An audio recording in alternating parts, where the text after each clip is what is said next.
But I just saw this tweet from O.J. Simpson's account. And I don't know who's tweeting from his account. I don't know if it's spam or what. But it says, TMZ confirmed it. 95.7 The Game, breaking news. Holy smokes. I don't know how to feel about this one. O.J. Simpson has succumbed to his battle with cancer. He has passed away. Passed away. O.J. Simpson has passed away. Wow. That's kind of crazy. Wow. Like, that is the O.J. Simpson we grew up knowing to the O.J. Simpson we now know, and everything that's picked into O.J. Simpson and what he meant for pro football and then what happened after pro football. O.J. Simpson passing away at the age of 76 years old. If you were just going to make a list of San Franciscans, like native San Franciscans, for before, don't talk about the after playing career for a second, just for a second. But if you're saying the greatest athletes to be born and raised in San Francisco, Joe DiMaggio, even though he was Martinez, California originally, but he was raised here in San Francisco, and O.J. Simpson. O.J. Simpson, not even close. Bob St. Clair? Yeah, I don't think he's on their level. O.J. Simpson is considered one of the greatest running backs of all time. Galileo High School. Yeah. City College San Francisco. USC. Rose Bowl champ. Yeah. Wow. 2,000 yards in a season, in like a 12-game season. I mean, holding the football with one hand. The documentary did such a great job. Like, my dad was talking about, this is before my dad passed. He was talking about how O.J. Simpson, you don't understand about how powerful O.J. Simpson was as a person in San Francisco. If you didn't grow up in the 60s and 70s, he was one of the seminal athletes. And the Niners weren't good, in the late 70s, and they traded for O.J. Simpson. He was a superstar. Yeah, he was a superstar. Eddie D hung out with him all the time. And then when we were growing up, I remember O.J. as the Hertz commercial guy and as the guy on Naked Gun movies, and he was beloved. And then, obviously, 1994 happened. Well, also just watching the NFL on Sundays on NBC. On the sideline. He was with Bob Costas. Yes. He was next to Costas. He was a unbelievable great smile. broadcaster. Yes. Great smile. And then 94 happened. And you and I will remember never forget. it like it was yesterday. 888-957-9570. Like, it was And we watched the trial. I was in 7th grade, 6th or 7th grade, whatever, 5th, 6th, 7th grade. We watched the trial like at certain points in class. They would roll the big television. I would run home after school and watch it on Coffee 20. They showed Coffee 20 every single day. Now, going 94, that day, and I got to pull up the exact date here. I'll never forget it. Watching the NBA Finals. Game 5. June 17th. June 17th, I'll never forget 1994. So 30 for 30 on that. June 17th, 1994. I was 11 years old. Knicks Rockets. Yep. Hakeem or Patrick Ewing are going to get a ring. Yep. It's a rematch of their NCAA National Championship when Hakeem was at Houston and Patrick Ewing's at Georgetown, and Ewing beat Houston and Olajuwon in Seattle at the Kingdome, and Georgetown got their national championship under John Thompson. Game 5, Madison Square Garden, a swing game. And NBC went away from the game. Game 5 of the NBA Finals. I had no idea who won until the Chronicle came out in the morning because I couldn't stay up late for a white Bronco on the freeway because Nicole Kidman and Ron Goldman got killed.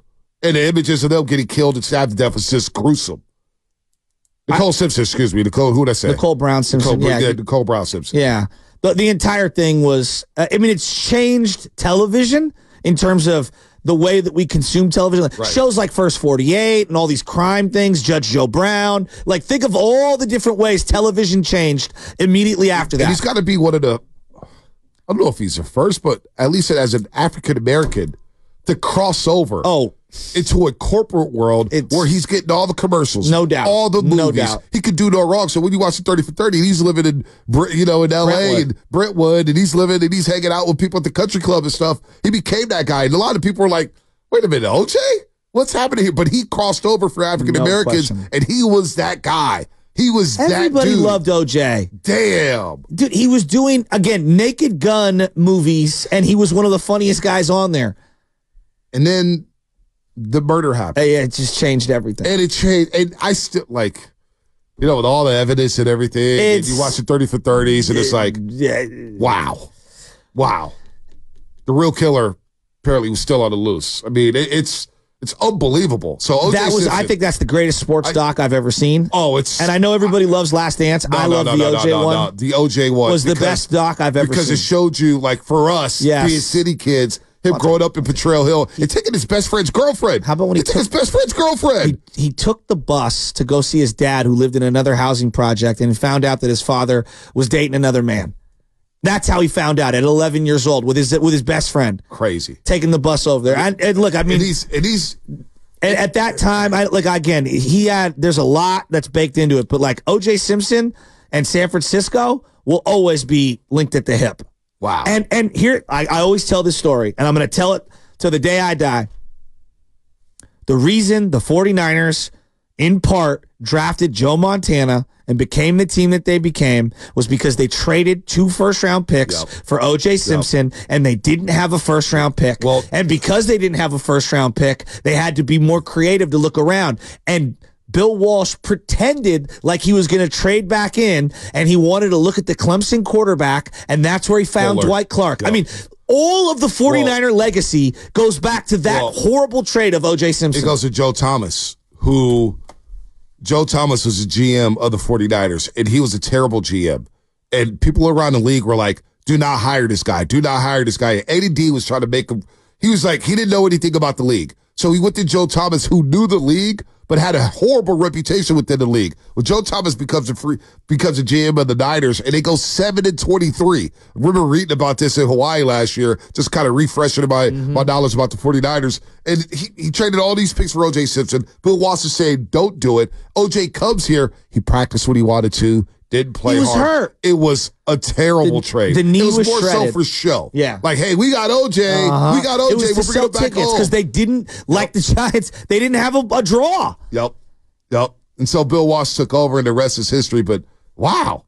O.J. Simpson gone. Let's go to 10 Potrero Hill. I wonder how people feel about this. Yeah, it's mixed to your feelings point probably. Of, like, I don't know how to feel. There's a part of me that, like, he's completely infamous for clearly a lot of heinous things he's attached to. But there's also this unbelievable legacy. It's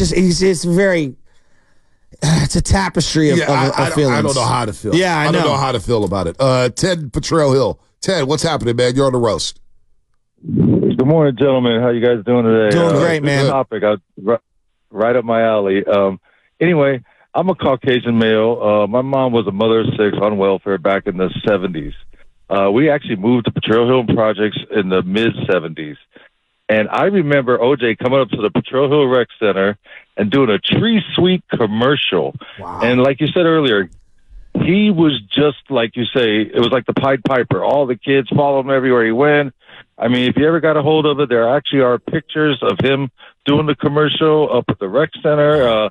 He was iconic. And like you say, unfortunately, it was just fall from grace. And again, you guys hit the head on earlier, got caught up in the LA lifestyle, whatever it had to be, and changed his whole outlook. But he was true hood. Yeah, no doubt. Well, that's the thing. One thing I watched, there's like this whole like history in the Bay Area.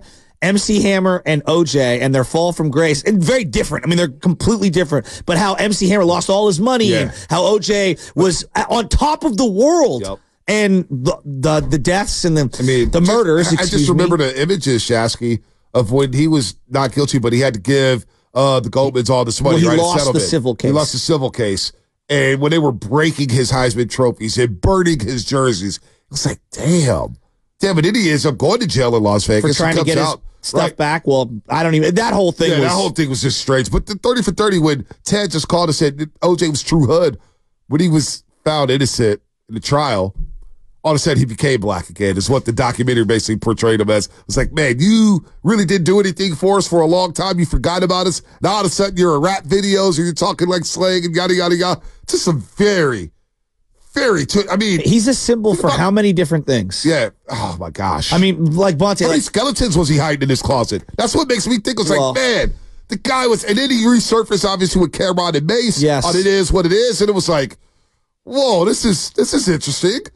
It's a part of our history here in San Francisco, and then, look, this is part of every family that you're in, you got some good and bad things that happen and stuff. And like, not that OJ's part of my family or anything like that, but like part of the history of the city, OJ is a huge part of it and will always be. But then he disgraced the city so bad. No doubt. That Galileo changed the People field disown name. them. Yeah. It went from O.J. Simpson Field to George White Field, a longtime high school When coach did at that Galileo happen? High School. That happened like around the time that trial, like mid-'90s or whatnot. I mean, he held how many City College running records, rushing records? But then, me covering City College all those years, nobody really talked about O.J. around there. I mean, he not only got to USC, he was like, I'm so good, you have to bring this guy with me. Yeah, exactly. Callan.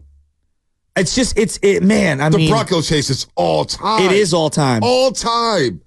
And I remember like it was yesterday. I'm getting a text from Rocco. It was his birthday, and he was at Eagle Pizza. Everybody remembers where they were. Wow. You guys weren't even alive. We were 1 year old, if that. Yeah. So when we bring up OJ, what do you guys think of OJ? Because you don't even remember the good, right? Not the good, but you don't remember the lovable OJ that was prior to the chase. I remember the first big OJ story, probably for Sam and I, is when he tried to get his memorabilia back, and then he actually went to prison. But everyone had already told us all about, like, your parents, like everyone knew, like even my mom, who doesn't even care about sports, knew what was going on in '94 with that chase, because it was just such a massive story. Like, I mean, the Kardashians to this day, crazy because of the representation of that. Like, there's just it's the layers that came out of that are unbelievable. And he's like the first big like sports/media star, right? I remember Bo Jackson's last game as a Raider. OJ is interviewing him on the field. That's right. He was. It was so crazy. That's right. It was incredible. That's if right. If the glove don't fit, you must have quit. Like, that's right. I mean, I viewed him. Look again.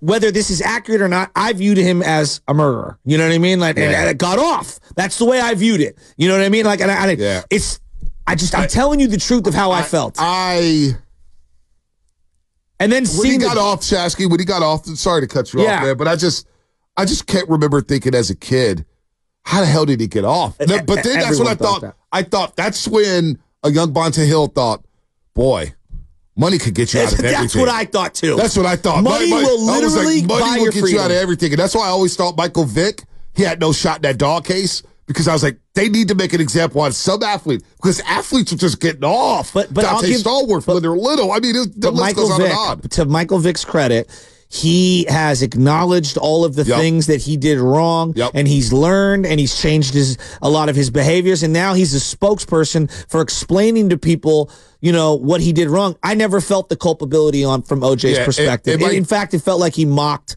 people for it. And also, I think on the flip side, people have understood Mike Vick saying, oh, that was their culture. They didn't know any better.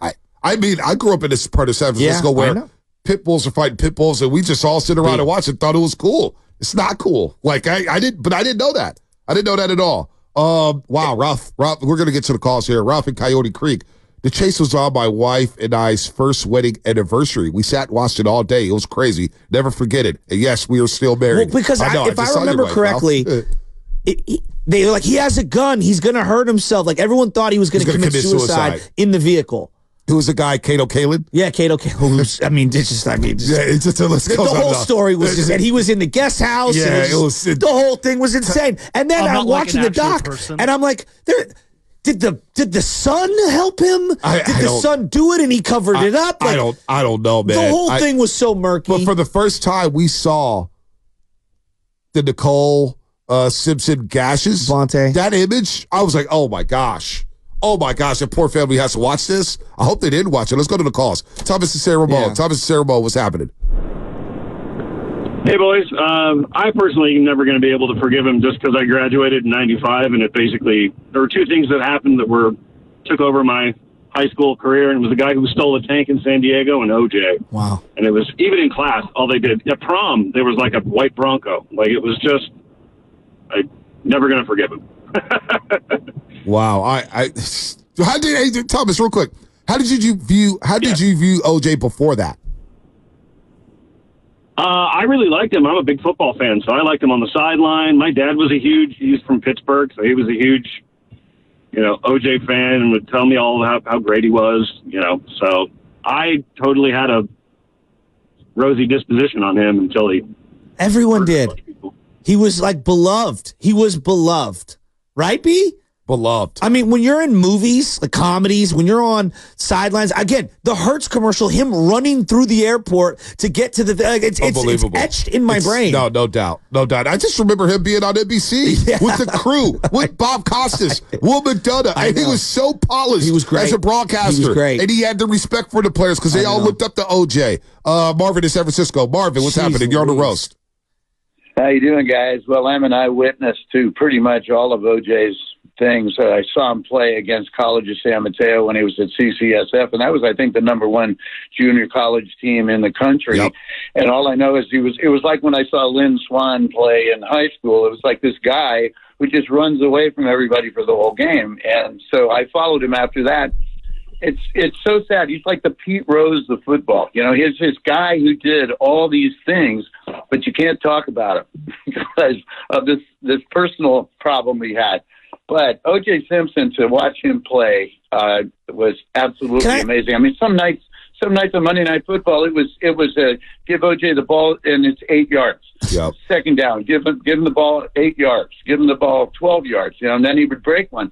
His runs against UCLA, I think, in a huge game and was really memorable. But you got to remember this though, that was the NBA Finals with scores like 84-78. Yep. With 2 minutes to go.